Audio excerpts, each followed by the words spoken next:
Hi, I'm Kathy Muehlhauser, and I'm from the Huron Historical Society and the Huron Public Library.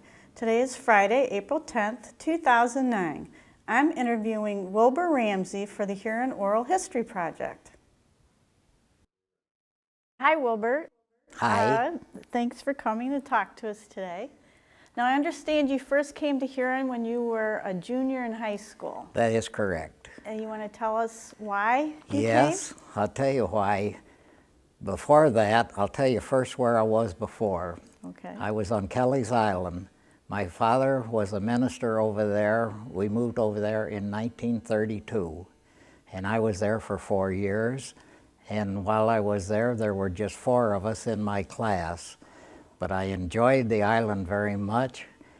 And then in 1936, my father was told to move over here to Huron to be the pastor of the church that's right next door here.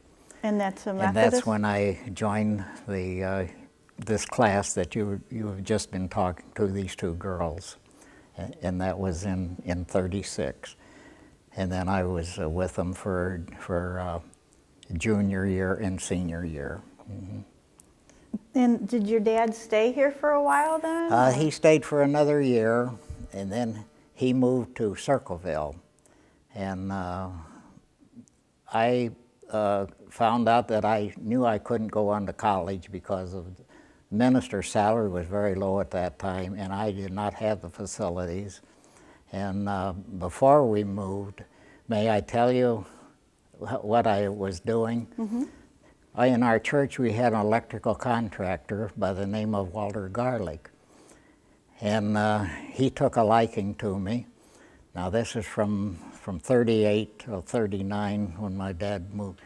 And I was home, and he said, Wilbur, he said, I'm not going to let you be a minister. He said, I'm going to teach you a trade that you'll make some money in. And I said, all right, that sounds good. I knew that I couldn't go on anyway to college. So I got a job with this contractor. His name, excuse me, was Walter Garlick. And he was the contractor in Huron here. He was doing most all the electrical work. And I started working with him as an apprentice. And I worked with him for about a full year. Then in 39, my dad was appointed down to Circleville, Ohio. And due to the fact I was still single, and knowing that I wanted to continue in my apprentice work and learning the electrical trade, I knew there were 2 large electrical companies in Columbus. Circleville is just 25 miles south of Columbus. So I moved with them down there and then proceeded to get a job with one of the electric companies there. And I stayed with them with my apprenticeship and got to be full-time certified electrician. And by that time, the war was starting to come along, and the electrical material was being shut off, and we couldn't get material anymore, and I knew that I was going to have to make a change. And I found out that up here at Sandusky, the TNT plant was being built. In the meantime, can I interrupt just by telling you that in 1940, after I'd moved down to Circleville, I had a girlfriend up here, and I just couldn't leave her up here and maybe take a chance of somebody stealing her from me. So in 1940, I came up here. I had my folks come up here, and I married my girlfriend at this church here. And what was her name? Mary Ruth Dollifer. She was a Dollifer, and she was a long time. Well, she was right year behind me in school here. And what did her family do? Well, her dad was a commercial fisherman, and also Mary Ruth, this girl's name, she had a fish boat named after her, named the Mary Ruth, and she always used to complain to me about this boat being named Mary Ruth because she thought that was kind of lowering her name down just to put on a commercial fishbowl. But anyway, that's part of the deal. But anyhow, we got married, and I was only 20 at the time. My wife was 18. Our parents had to sign for us. Do you mind me going into detail? No, not at all. They had to sign for us, and they said, people said, getting married that young, that marriage will never last. Well, I found out it didn't last. My wife passed away about 1.5 years ago. We married for 67 years. Wow, that's great. Okay. So what was the TNT plant? Okay, that was out here at NASA, and Trojan Powder built that, or had it built, and then they ran it, and that was for the war effort. Now that was, I think about 41, right? Now, was that where Sheldon's is now, or is that where NASA No, it's is? where NASA is. Okay, off of Yeah. Taylor Road Right, in off Perkins of Taylor Township. Road. Yeah, but that was a big concern being built out there, and they were I don't know how many buildings were put up out there, but it was they shipped in what they called trinitrotoluene, TNT, and that's what made the TNT the explosive. And they had great big vats out there in these buildings. They had to heat this trinitrotoluene to a certain temperature and keep it to a certain temperature, and it had to be just exactly or it would blow up. They had big big blocks like alongside the building in case a thing blew up, it wouldn't blow up the next building to it. Well, at any rate, when we couldn't get electric for our work down in Columbus, electrical material, then I moved up here and got a job working at the TNT plant. What did you do there? As electrician. I was certified electrician then, went out there as a certified electrician. Were there ever any explosions? Not that I know of. No, we hope there weren't. But at any rate, I worked there until I was drafted into the Army. And of course, then I was in the Army for better than 3 years. And where were you stationed, and what did you do? Okay, well, as it turned out, I was electrician in the Army as well. And I trained out at Aberdeen Proving Grounds when I first went in. Most of the draftees were going into the infantry, but I was, I guess, lucky. They put me in what they call the ordnance part of the Army, and I was there for quite a while. And then they decided that what they needed was an electrician in the transportation department, so I transferred to transportation. They transferred me in transportation, and I was from Aberdeen down to Mississippi. There was an ordnance plant there. Then I went on down to Camp Gordon Johnson, which was a transportation camp, and from there went overseas to Philippine Islands. So, Were you there when? no, I was there That's good. after most of The it was bad all stuff. over with. Yes. Mm-hmm. So then you got out of the ordnance, whatever, or the Yeah. Army, and you came back to Huron? Well, yeah. Then, well, I tell you, I was over there. I was almost last of the group coming back. I didn't come home until '46, because of the work I was doing. I was assigned to a floating dry dock in Manila Bay, and what we were doing, we were repairing some of the ships or some of the landing craft that were damaged or whatever, and they would bring them up into Manila Bay. They would put them in the floating dry dock, and I was with the group that could almost make any kind of repairs. There were electricians, plumbers, pipe fitters, you name it, and we could just make any kind of repairs. but our camp, even though we had the floating dry dock, our camp was on Bataan, right on the peninsula of Bataan, where the Death March started. But of course, that was quite a few years prior. But we were right there on Bataan, and then I was there till 46, middle of 46. So you came back, and what'd you do then? Well, it just happened that the job opened in the city of Huron, that they needed somebody to take care of the electrical work around town.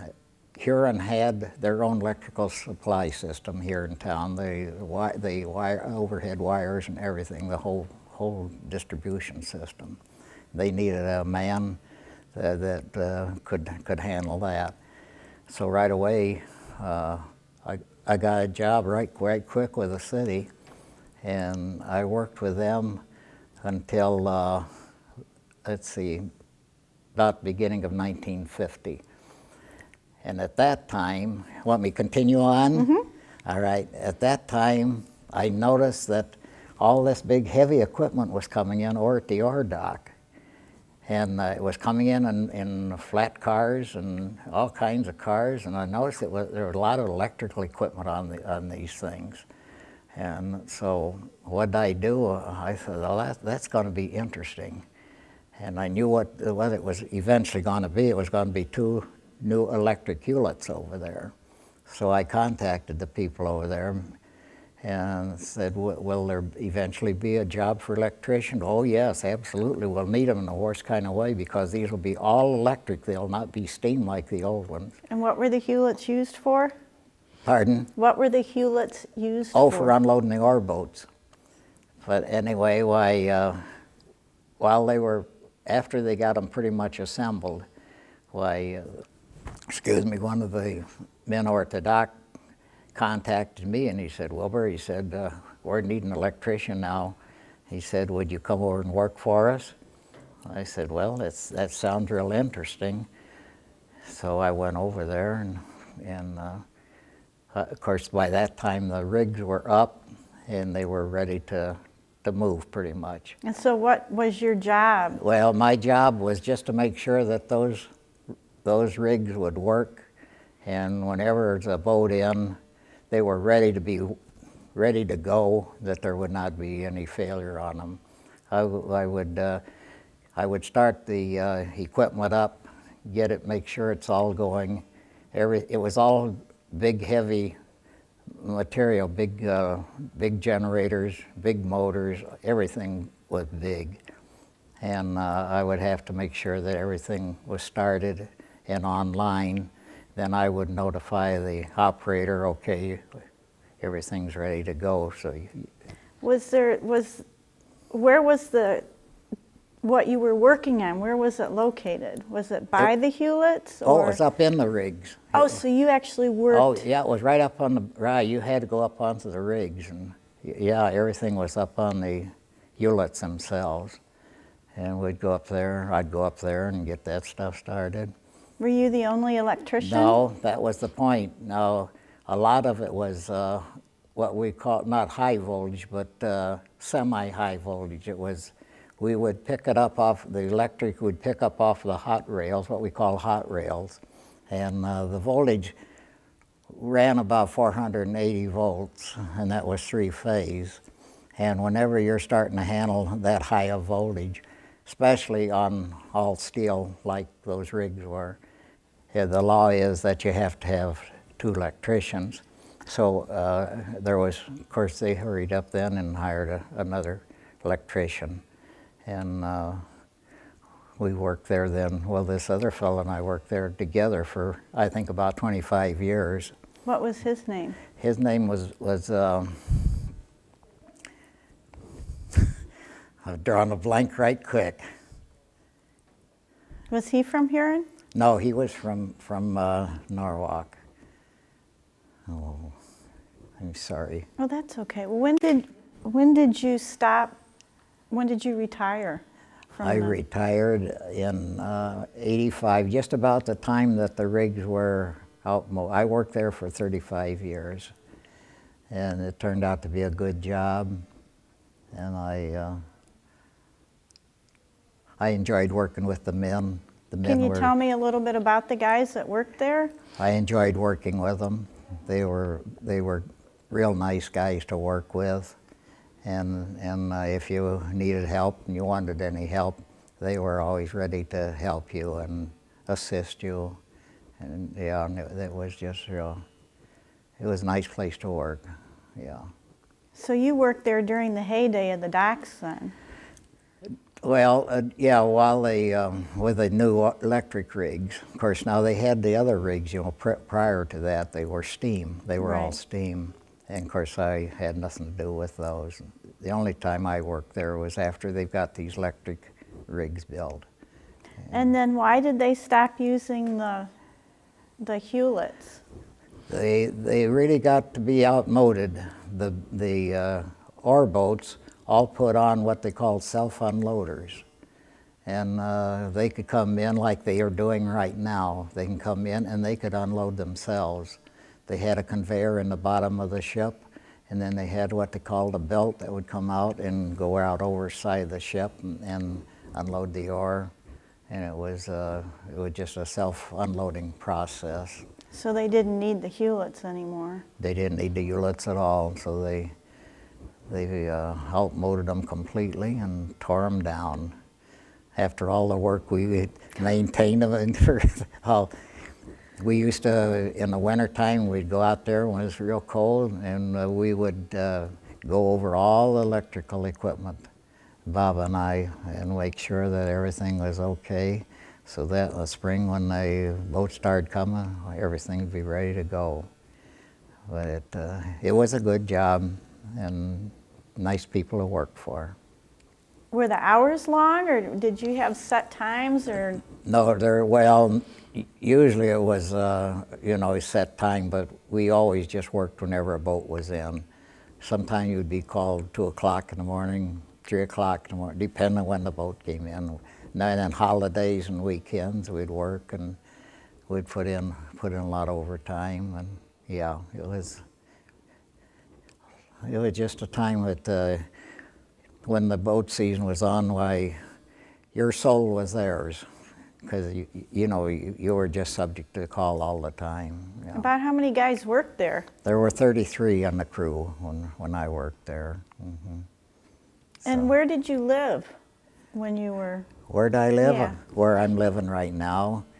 When I first got home from the Army, why, I knew I wanted to get a home. I was pretty sure I was going to stay in Huron. And my wife's folks had a building lot right behind them. They lived on Adams Avenue, and on Wilbur Avenue was a nice big lot.